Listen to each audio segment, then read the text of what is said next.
The first aspect of working with your dog around food looks at getting the dog to sit and wait for their dinner. We teach this from puppyhood, and we firmly encourage you to follow this routine for the rest of the dog's life. When it's a puppy, the puppy's going to be jumping around doing all sorts of stuff trying to get to the food bowl. So I suggest you use a lead, not to pull the puppy, but just to create distance between the puppy and the food. Start with the food like this, put it on the floor and bring your legs together and guard the food. Now, this is a much older dog who does have good food manners, but what I'm going to do is pretend that he's wanting to get to the bowl. So you'll be a bit like this, trying to get your dog to realise that you are guarding the food under your terms. If your dog's really wriggly, take a piece of food and tell them to sit. Then, Charlie, sit. Then stand back. Keep the food in your hand. Don't give them the food because a puppy will take the food and then move again. Keep the food as a little bit of a longer lure. Tell them to wait. Use the word wait and not stay in this instance. Wait.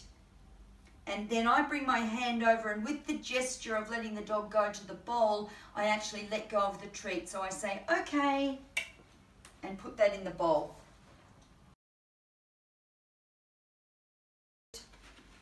Part 2 of getting your dog to understand rules about food has to do with resource guarding.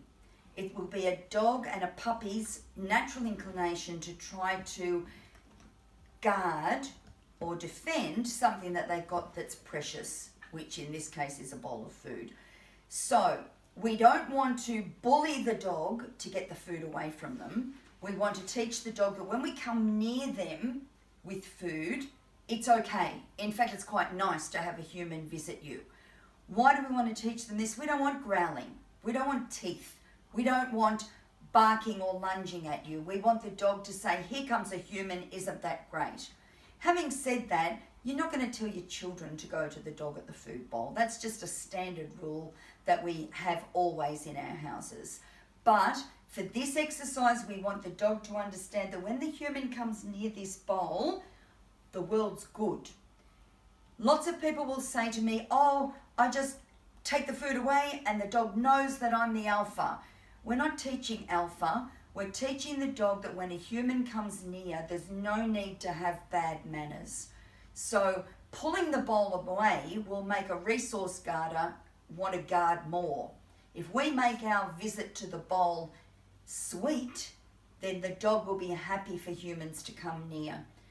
The necessary dynamic is that you've got to have dog food in the bowl. Not what we call high value food, but dog food. In the bowl is some of her food, and off to the side I've got some high value food. It's cooked sausage. And if you listen to what I do as she eats, you'll understand how the high value food counteracts that tendency to resource guard. Lakota, sit. Wait. Okay.